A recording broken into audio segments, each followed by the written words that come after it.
Kumusta kayo mga lods? Nandito na naman si Aka!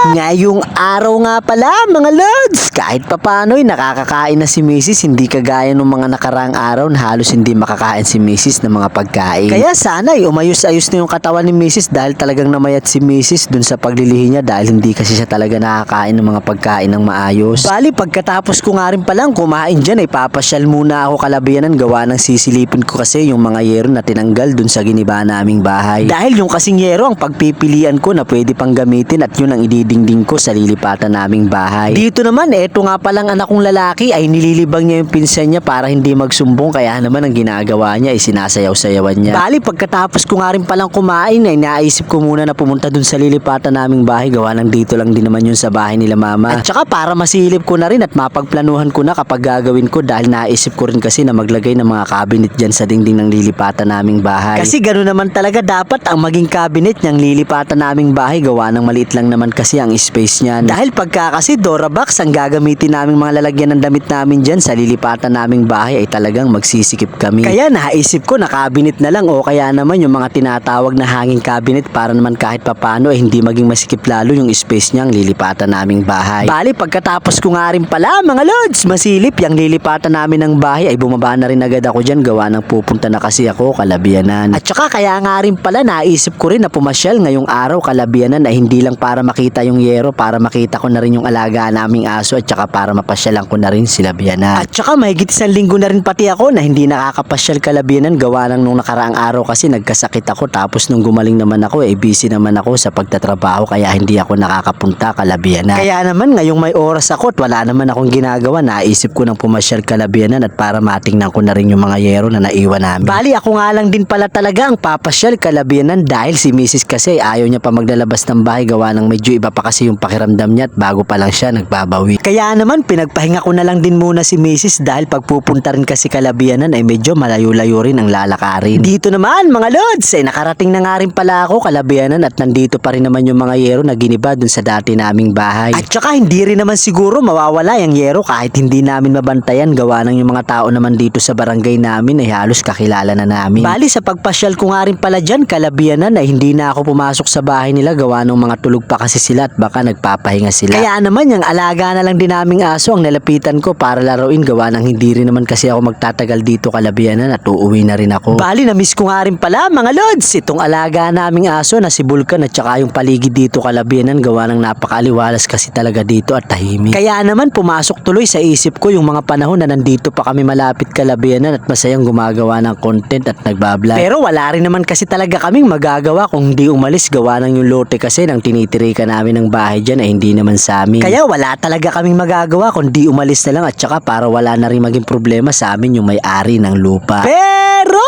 hanggang dito na lang muna ulit tayo mga lods. Bukas na lang ulit magpapaalam na siya ka.